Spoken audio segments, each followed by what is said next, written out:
many of you, today probably consisted of breakfast, work, maybe time with kids. Overall, pretty typical. That's right, but tonight we are hearing just how much a day can change when your whole life revolves around a drug. KIMT News 3's Allie Krug has more in Studio 3 with a Covering Health special report. An addict's life is much different than anyone else's. While you might wake up and accomplish a dozen things throughout the day, they're only focused on one all-consuming objective, getting their high.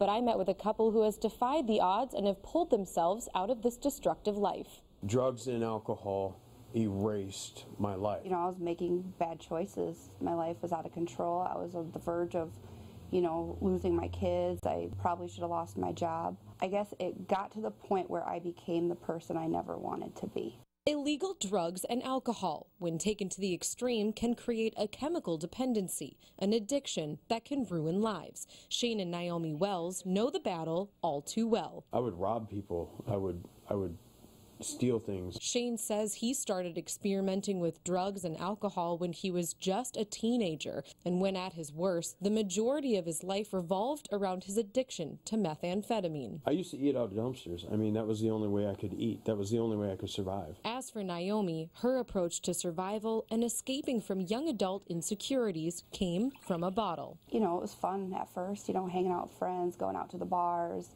and it just kind of took my life over. They were on the brink of losing everything when Shane and Naomi both realized it was time to change. It was time to get sober. Yeah, I just got 5 years Sunday. This is a major milestone for the Wells. For those who haven't lived addiction, it can be impossible to understand what goes into leading a sober life. In fact, in Minnesota, treatment centers on average have only a 30% success rate for an addict continuing their recovery once they have left residential programs. Every day of the week I'm doing something recovery-based. I don't hang out with the same people. I don't hang out in my old stomping grounds. And that's what recovery is all about. It's about finding hope, and it's about making changes in your life. An area specialist explains that cutting ties with old friends is one of the first steps on the road to recovery. Usually situations, people, places, things that are associated with the drug use that are critical to change in order for people actually to heal and to recover. As the clinical director for Fountain Centers in Albert Lea, Dr. Michael Bruner works with patients struggling with addiction. They're mothers, fathers, young and old. They are people who come from all walks of life, but their struggles are very similar. They'll come to a residential treatment program such as Fountain Centers. What we try to do is we try to stabilize people to help them get back on their feet again. And then after that brief period of time, which is generally 3 to 5 weeks or thereabouts, they'll then transition into the community. Treatment doesn't end there, and help is available basically 24/7. A place like Fountain Centers provides patients with residential care, lower levels of outpatient treatment, and community support groups. Some people will think that if you come to treatment, that's going to cure addiction, and there really isn't such a thing as curing addiction. Basically, what we're trying to do with addiction, just like any other disease, is to manage it. While treatment facilities are managing the repercussions of drug use, law enforcement is engaged in a fight of their own. Cerro Gordo County Sheriff Kevin Pals is on the front line of the illegal drug problem. Pals is involved with countless drug raids, arrests, and overdoses each year. And in a small community, some cases can really hit close to home. I've known Naomi since she's just a little girl. And Shane, less, obviously when we became involved in contacts with law enforcement in a bad way. But since the Wells' sobriety, that relationship has obviously changed. In fact, the Wells volunteer to help others in the community who are struggling with addiction, and the battle seems never ending. I think what we're seeing locally is the number one abused drug is alcohol. And then when we go to illegal drugs, then it's obviously marijuana is number one, meth, amphetamine. We've got a strong comeback on heroin coming in the North Iowa area. We've got crack cocaine. According to the Iowa Department of Public Health, adults screened and admitted for substance abuse in 2013 were predominantly struggling with an addiction to alcohol.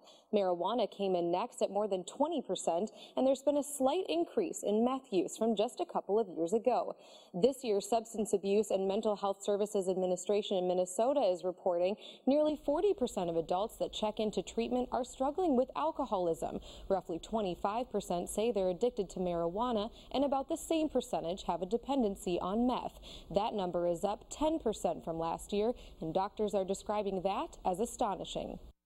As long as the fight against drugs continues, the need for treatment will also continue. In Minnesota, there are currently more than 200 treatment facilities available for people seeking help with their addiction, and in Iowa, there are 70.